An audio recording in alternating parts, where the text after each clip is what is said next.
County View Live Uncut, and I'm your host, the guy that tells you 2 and 2 makes 3, your favorite cult of personality, John Arhitis, talking the latest and greatest in Hudson County news. Unfortunately, we got a little bit of somber news this week. There's been a couple shootings. The one that's getting a lot of people's attention is this 21-year-old man, Damon Murray. His name was Nunu, at least that was his nickname that his friends and family called him. He was gunned down tragically outside a housing authority building on Sunday evening, and just yesterday, a few hours before a balloon rising vigil, they were able to arrest the suspect in Massachusetts. So we're going to tell you about that whole situation, what some members of the council would like to see done in terms of public safety measures, and everything else surrounding the circumstances of that, again, very unfortunate and sad incident. So we're also going to be chatting a little bit about of course, the nitty-gritty politics. So, of course, the 8th District congressional race, we're going to talk about Mayor Ravi Bala and how he's now calling on Governor Phil Murphy to nix that $10.7 billion Turnpike extension plan, which seems unlikely, but he's making that call anyway, and we're going to tell you what exactly has developed and transpired there. Also going to, of course, talk a little bit about Hoboken City Council.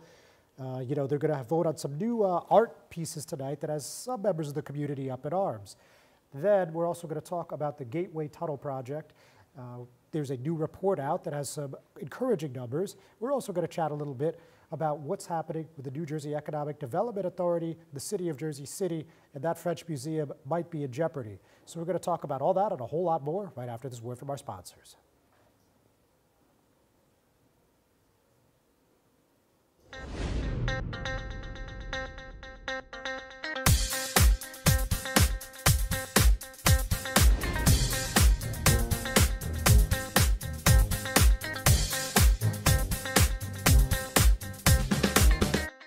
Good Friend Self-Storage in North Bergen, New Jersey is a fully climate-controlled facility equipped with state-of-the-art security, packing supplies, a Refer a Friend program, and multiple loading docks convenient for commercial use. Located just off of Route 3 at 4301 Tunnelly Avenue, Route 1 and 9. Call 201-867-2444 or visit us on the web today. Good Friend Self-Storage. Let us be your good friend. Newport, the luxury waterfront community on the Hudson River, offers a quality of life you deserve in one of our many high-rise towers. With amenities such as the on-site Newport Path, light rail, Newport Town Square, 3 playgrounds, dog run, upscale restaurants, retail giants like Kohl's, JCPenney, Macy's, and Target. Morton Williams and Acme Supermarket are just outside your front door. A health and fitness center, skating rink, and medical facilities are also on site. Enjoy the New York skyline from our waterfront and various parks. Manhattan is just one pass stop away, or a quick ride through the Holland Tunnel. Nursery and private elementary schools all on site. 12-screen movie theater at the Newport Center Mall. Looking to visit? Stay at the Westin or Marriott Hotel. For more information, visit us at newportnj.com. Make lasting memories to cherish forever. It's incredible. It's you, Newport. Live like you want.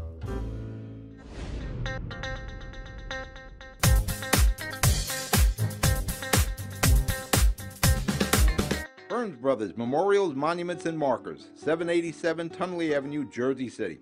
Hudson County's only monument maker, serving all faiths and cemeteries. Design, studio, and large inventory on site. Cemetery inscriptions and custom orders welcome. Burns Brothers Memorials, Monuments, and Markers, 787 Tunnelly Avenue, just south of Secaucus Road. Craftsmanship that will last for all eternity. Burns Brothers, Jersey City, Albert H. Hopper, North Arlington. Visit us on the net. Hudson County View Live Uncut, John Arhitis. So, you know, let's first talk about what's going on with Damon Murray. Again, this was a guy that was really well liked in the Hoboken community, somebody who worked for the local Board of Education. He looked like he was on his way to become a firefighter. We just learned last night at this vigil.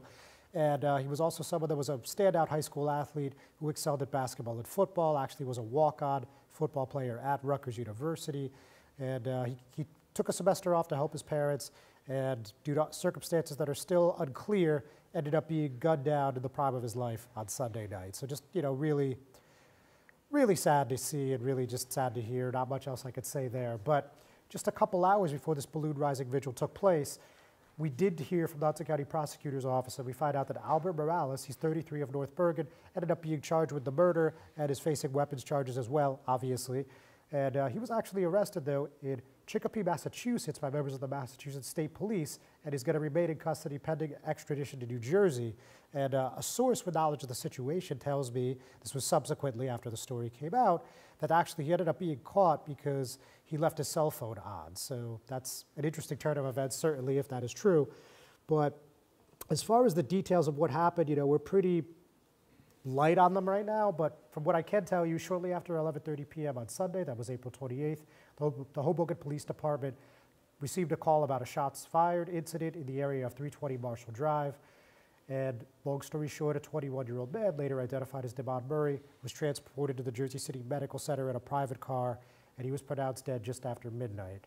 So, you know, what their relationship was or why this happened remains very unclear. You know, we're waiting on further details from the HCPO. Certainly as we get them, we will be quick to put them out there. You know, there was quite a number of tributes that I thought were quite compelling. You know, I couldn't really tell you them all in just this 30-minute program, but I could talk about what HHA Chair, that's Hoboken Housing Authority, Barbara Reyes said in a Facebook post. She said, "Earlier on the day of the tragedy, my son and his friends were in the basketball courts with him," meaning Murray, of course, watching him play basketball. They were also begging him to coach them on their flag football team. So for my son to wake up and hear he was gone turned from shock to sadness. David was an example of what a role model should be to our children. As a community, we need to turn this pain into purpose. We need to do better for our children, but this cannot be done with one person alone. It needs to be done as a community. My sincerest condolences go out to the entire family." And Reyes had some, I thought, also very powerful remarks at that vigil last night. I posted them on my Twitter. So, you know, hopefully you check those out. I mean, that was less than an hour ago. Now, related, you know, on the policy side of things, on the governmental side of things, we heard from 3 council members. That was 3rd Ward Councilman Mike Russo, 2nd Ward Councilwoman Tiffany Fisher, and 4th Ward Councilman Ruben Ramos. They're all calling for a local precinct, of course, for the police department, to be at the Hoboken Housing Authority in light of violent crime, including this, but also the last murder, that was Christopher Garcia in September 2022, that also occurred right outside an HHA building.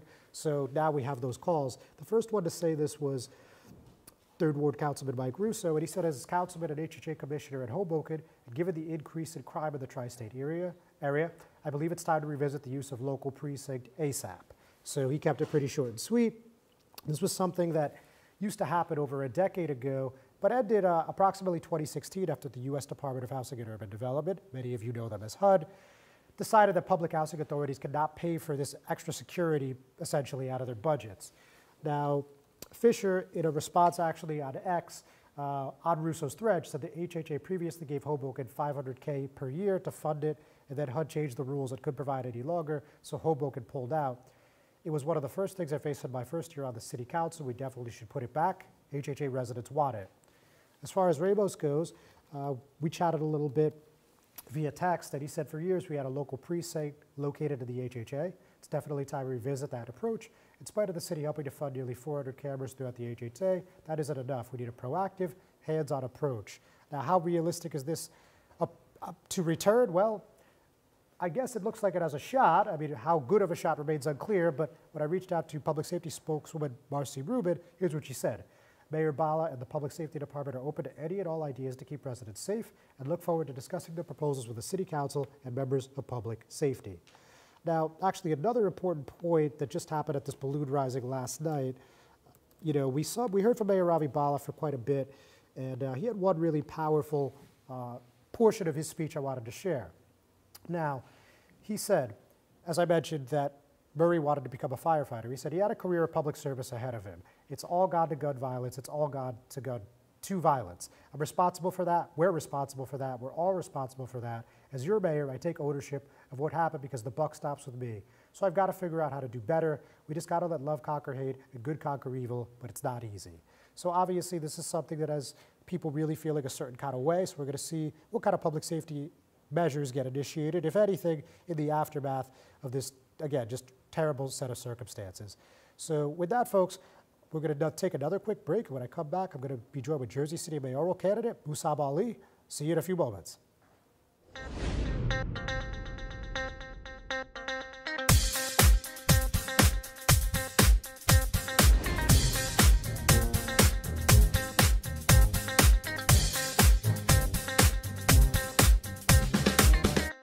Good Friend Self Storage in North Bergen, New Jersey is a fully climate-controlled facility equipped with state-of-the-art security, packing supplies, a Refer Friend program, and multiple loading docks convenient for commercial use.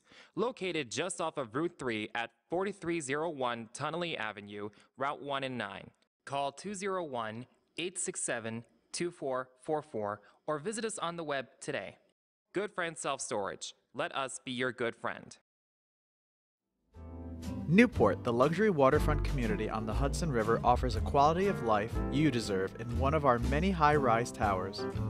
With amenities such as the on-site Newport Path, light rail, Newport Town Square, 3 playgrounds, dog run, upscale restaurants, retail giants like Kohl's, JCPenney, Macy's, and Target. Morton Williams and Acme Supermarket are just outside your front door. A health and fitness center, skating rink, and medical facilities are also on site. Enjoy the New York skyline from our waterfront and various parks. Manhattan is just one pass stop away, or quick ride through the Holland Tunnel. Nursery and private elementary schools all on site.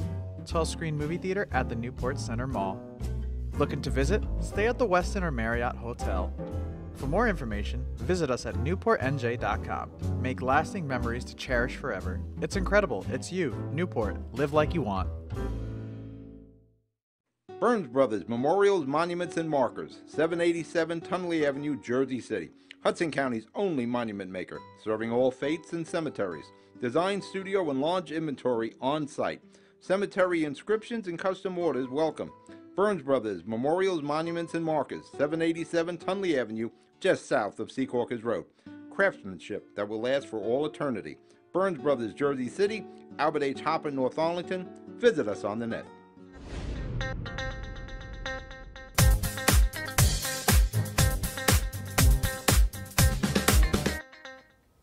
Hudson County View Live Uncut. John Arhitis, as I mentioned a few moments ago. Today I'm joined with Jersey City mayoral candidate Mussab Ali, who also used to be a president for the Jersey City Board of Education. Mussab, good to have you. Good to be here, John. Thank you. You're very welcome. So, depending who you asked, opportune time to have you, in light of what's happening with Columbia University. A lot of protests related to Gaza, as everyone in the free world knows at this point, getting tons of coverage. And you had a tweet yesterday that said you were extremely disappointed in Congressman Menendez. Of course, I'm paraphrasing, because he was one of 21 House members to sign a letter to the Columbia Board of Trustees asking to end the encampment immediately or resign. And, obviously, as social media tends to be, lots of colorful responses. But regardless of that fact, why did you feel it was important to call that out the way you did and when you did? Yeah. Well, listen, I think that we should support people's right to protest. I think that Columbia has a rich tradition of protest. And I think, what really troubled me, it was 21 House Democrats. So the Republicans have already been on this point around, suppressing free speech, quelling free speech, especially in higher education. To have 21 Democrats sign on to that letter, I just think it ramps up this rhetoric, and it doesn't cause for de-escalation. We saw what happened last night. You had the NYPD SWAT team, thousands of police officers that descended on this campus. I think the messages of having police brutality on students is not a winning message for Democrats. All right, pretty simple. So how do you see this playing out? obviously, doesn't appear that this war is going to end imminently, and barring, something completely beyond our pay grade, I think is safe to say. So, how do you think this plays out all going into the next scholastic year in September? Well, look, I don't know how that plays out for schools. I think for me, look, I've always been someone in support of peace. I think that people should stop killing one another. So that's why I've been advocating for a ceasefire, right? I think that the hostages should be released. I think there should be a ceasefire. I think that there's too many innocent lives that have been lost. And I think that's what students are drawing attention towards. Why are we continuing to fund this war? I think about the hypocrisy of us both giving food to the people in Gaza and then funding the bombs that are being dropped on their heads. It doesn't make any sense as leaders of the free world. I think our moral compass is all over the place here. Okay. Now, whenever we're talking about the ceasefire thing, obviously it's a touchy subject for a lot of people, but we've seen some places like Union City and North Bergen pass them, and other places like Hoboken and Jersey City have it, and they've said that they won't. Now, one point on the people that think that this is not needed is because it's not like the UN's going to look at the Jersey City Council like, oh, they passed a resolution, let's rethink this. So what do you think is the significance of doing something like that? Well, look, I think that everyone should be speaking up on this issue. I think that, it's more of a values question, right? What are the values that your city stands for? And I think our city should be in line with Union City and with Weehawken and with North Bergen, saying listen, we want hostilities to end. We want peace, and we want them to negotiate a peace. It's clear the military strategy isn't working, and so we want to move towards a peace and negotiated ceasefire. All right, very good. So, back on the local front here, right now it's a field of four and it's expected to get bigger. And we talked about this a little bit, right, when you were doing the launch. But just tell me, like, you're going to be the youngest candidate in the field by far, I think it's pretty safe to say. And you've been out of the public eye for the most part, with a few appearances here and there for the past couple years. Why did you think that this was the right move, and why do you think this is good for Jersey City voters? Well, look, I think about the average age of a resident in Jersey City. It's about 34. I think about how this city is about 45% first-generation immigrants. I think about how it's the most diverse city in America, with 27% Asian. I think that, look, it's time for our generation to sort of step up. And for me personally, I mean, I've had a lifelong commitment to public service, right? I've been involved in politics since I was a teenager, served on the Board of Education, was the Board of Education president. I went off to Harvard Law School, but I always knew I was going to come back and serve this city, and that's what I'm trying to do. I think that right now, the affordability crisis is really out of control, and I think particularly when it comes to education, I think you need real leadership in City Hall that's also working with the Board of Education to come together for good educational outcomes for our kids. Sure, and we definitely want to touch on both those topics, and we will. But before we do, one thing that I think a lot of people talked about when you first announced, was that, you're basically like a Bill O'Day protege, and he's already been in the race for a couple of months, and some people feel like this is you kind of kneecapping him. So what do you think about that sort of sentiment that's out there? Look, I love Bill O'Day. I think he's a great candidate. I don't think that politics is all about gladiators sort of trying to destroy one another. I think it's about elevating good ideas and having conversations. Democracy in terms of elections is all about what are the ideas that you're putting forward. And I think he and I agree on a lot of ideas, and we're sort of elevating one another's. And look, it's a long campaign, so we're just going to continue to work. Fair enough. Now, when we're talking about education, obviously, from experience, City Hall and the Board of Ed have not collaborated particularly well in recent memory. How do you think you change that, if you could change it at all? And how could you make that an outcome that's beneficial for all students, parents, residents? Yeah. Well, look, I think I'm somebody who has that experience, firsthand being on the Board of Education. I think there's lots of ways that City Hall can work together with the board, right? When it comes to connections with corporations, when it comes to thinking about philanthropy, when it comes to thinking about the recreational opportunities. Our schools actually should be rec centers for City Hall. The parking lots that our schools have, I mean, these should be places where residents are able to park their cars. I think there's so many potential collaborations that exist, and the fact that these two bodies are at odds with one another, I think is to the detriment of everyone in the city. Okay. Now, and you also mentioned affordability, and that's probably a longer topic. So hold that thought. We're actually going to take a quick break. We'll be right back.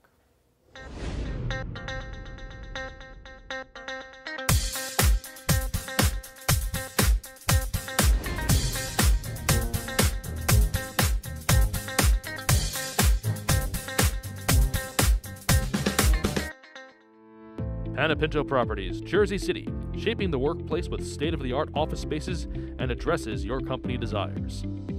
Building residences that define your home environment, adjacent to all modes of transportation with on-site parking available. The right address, the right lease.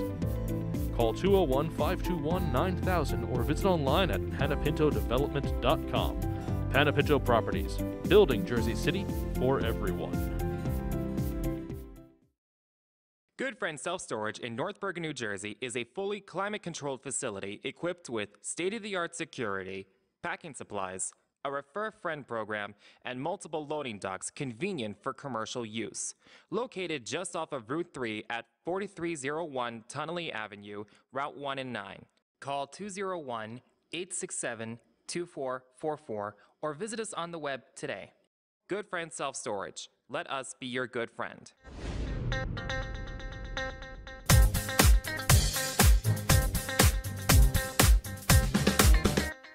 Hudson County View Live Uncut. John Arhitis, and I'm still sitting here with Jersey City mayoral candidate Mussab Ali.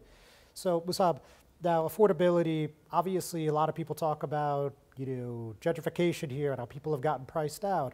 And then, people see the Board of Ed budget last week. It comes out flat, meaning no tax increase, of course. And then Mayor Fulop tweeted, I think just on Monday, that the city budget actually is going to be less than 2%. So, a lot of people have a lot of different opinions on what's been going on the past 10 years. But having said that, when we're looking at people being priced out or people, complaining just that they could barely make ends meet, how do you try to rectify the situation?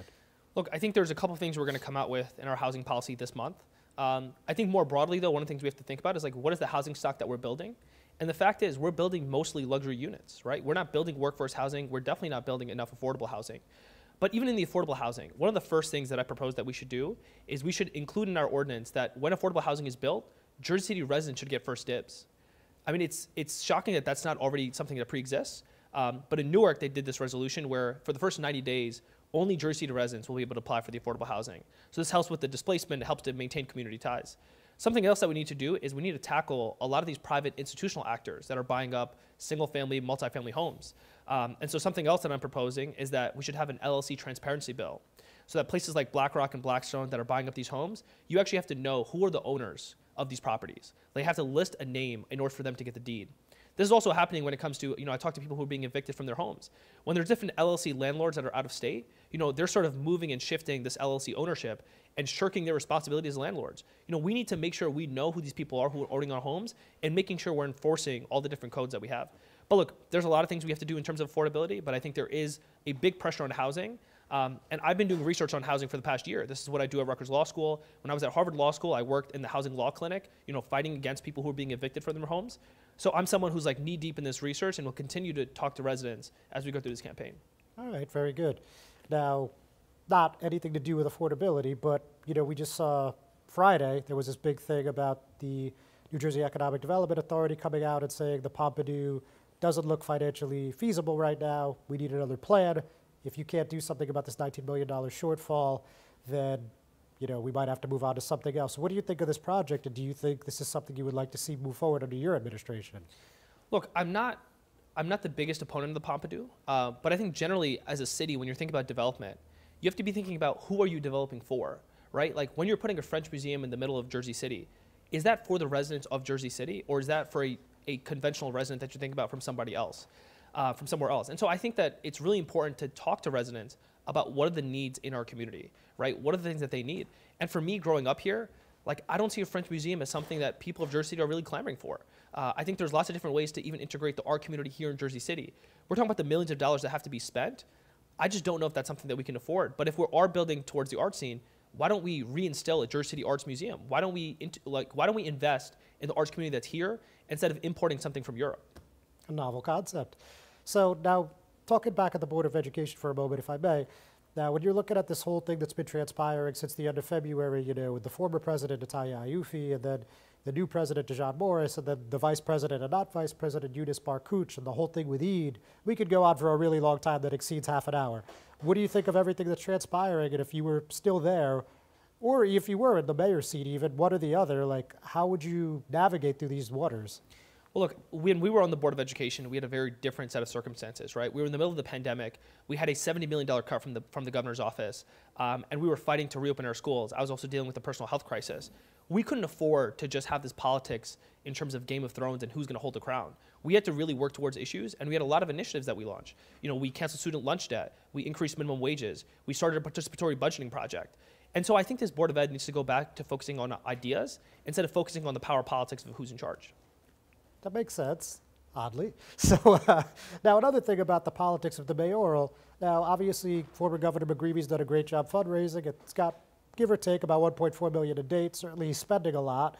But a lot of people are like, look, this guy's got the HCDO, and he's got the Middlesex Dems, and probably the Trenton Dems too, and he's just going to walk in. Why do you think that's not the case? Well, look, I think it's very important to send a message about people from here leading here. And I think for me, what's so powerful is like, I did a career day at Hudson County Schools of Technology on Friday. And when I was there, a 15-year-old student asked me about my mayoral campaign. And at first I was like, look, man, like it's great that you're involved in politics, but like, most people here are not here to talk about this. We're here to talk about something else. Of that class of 25 that I had, 15 students had watched our video and were invested in our campaign. I think it's so important to empower that next generation to know that you can be from Jersey City and you can lead as someone from this town. And so that's the message that I'm bringing to people, and I think people resonate with that a lot more than this idea of second chances, right? What about my first chance? What about people from this town that have grown up here that want to invest and give back? So I think that, look, Mr. McGreevy is a great candidate, but I think people in the city can differentiate the messages. All right, well, point taken. And finally, Mussab, now when you're looking at the Fulop administration, and what's one thing that you think, yeah, this is really good and I want to expand upon that, and what's one thing where I'm like, this is really terrible, we got to just pump the brakes on that and halt it completely? Look, I think the Fulop administration has done a good job of bringing in investment to the city. I think that there is a lot of capital investment that's taking place here. But I think at the same time, I think there is this big gap between how we're investing in some parts of town versus other parts of town. And I really think the young people are being left behind. I thought I was actually a beneficiary of the Jersey City Summer Internship Program, JCSI. And after the pandemic, that program never came back. In terms of opportunities for our young people, we don't need them to just be, picking up trash and doing litter programs over the summer. We need to really invest in giving them skills. And I think the city can play a big role in that. Mussab, any closing thoughts? Well, look, I just think that, for us, our campaign is about championing Jersey City for all. And I feel so fortunate to have been somebody who grew up in the city, have been trusted by the city. And I owe a lot of my success to the people of the city. And I'm just here to give back. Very good. Thanks for coming in, my friend. Thanks, we'll certainly be talking. Ladies and gentlemen, thanks for watching. We're not done yet. We got one more segment right after this break.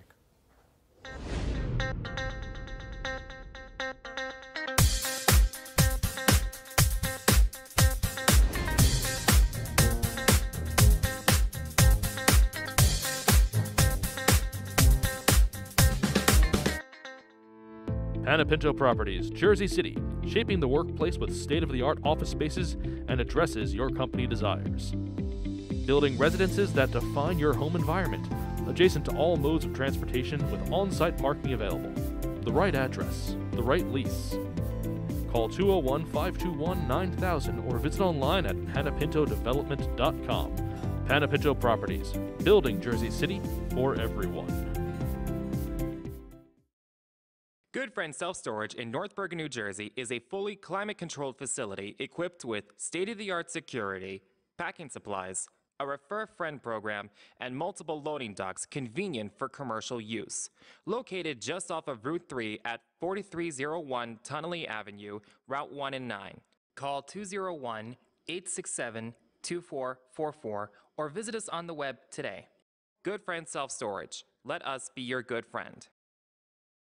Burns Brothers Memorials, Monuments, and Markers, 787 Tunnelly Avenue, Jersey City. Hudson County's only monument maker, serving all faiths and cemeteries.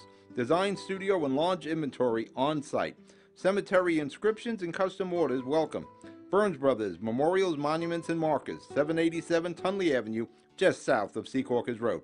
Craftsmanship that will last for all eternity. Burns Brothers, Jersey City, Albert H. Hopper, North Arlington. Visit us on the net. Newport, the luxury waterfront community on the Hudson River, offers a quality of life you deserve in one of our many high-rise towers. With amenities such as the on-site Newport Path, light rail, Newport Town Square, 3 playgrounds, dog run, upscale restaurants, retail giants like Kohl's, JCPenney, Macy's, and Target. Morton Williams and Acme Supermarket are just outside your front door. A health and fitness center, skating rink, and medical facilities are also on site. Enjoy the New York skyline from our waterfront and various parks. Manhattan is just one pass stop away, or quick ride through the Holland Tunnel. Nursery and private elementary schools all on site.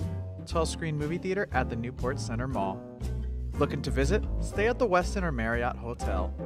For more information, visit us at newportnj.com. Make lasting memories to cherish forever. It's incredible. It's you, Newport. Live like you want. Consumer Carpets, 3408 Kennedy Boulevard in the Jersey City Heights. Your one-stop store for residential and commercial floor treatments. Carpeting, linoleum, tiles, laminates, hardwood floors, area rugs, remnants. All major brands, all in stock. Free estimates, same-day installation. Consumer Carpets, it's savings, selection, installation. Credit cards and debit cards accepted. Financing available. Consumer Carpets, price to fit your budget, installation to fit your schedule.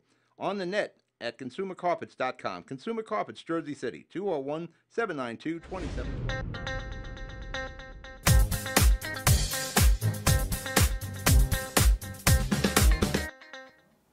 Hudson County View Live Uncut. John Arhitis. A couple more before we let you guys go this week. So let's talk about the Regional Plan Association. You might be saying, what the heck is that? Because I know I was.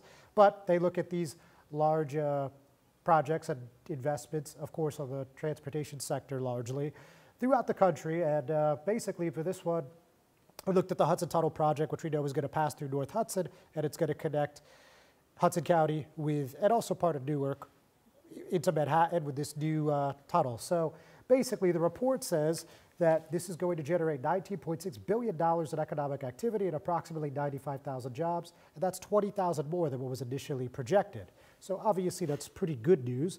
And specifically, right now they also mentioned that roughly $1 billion in contracts have been awarded, and out of that pot, that'll yield 7,500 jobs and $625 million off of labor income.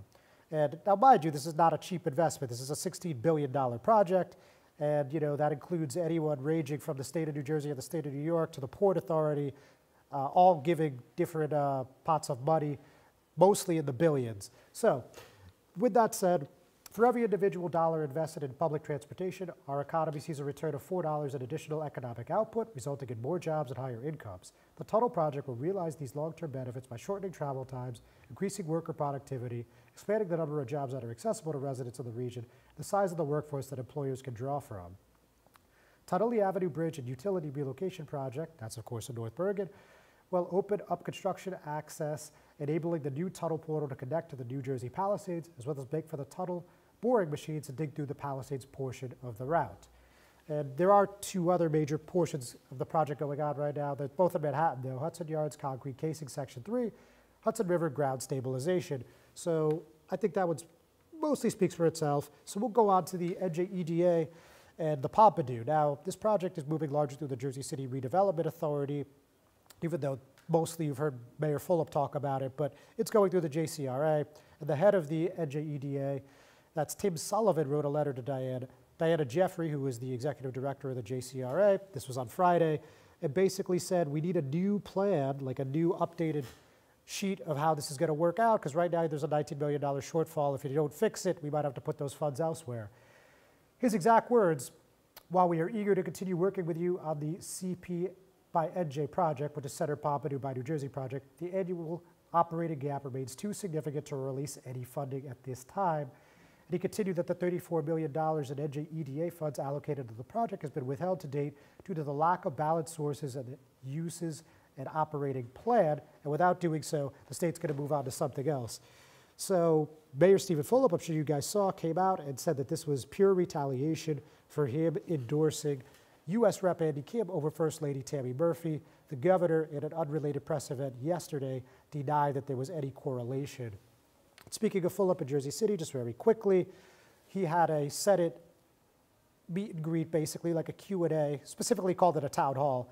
And that had Andy Kim, Patricia Campos-Medina, and Larry Ham, and that concluded this week with Larry Ham. And also there was a Senate forum in Jersey City on Friday that was put together by the Phi Beta Sigma fraternity. So with that, folks, we're going to let you go. We'll see you next week.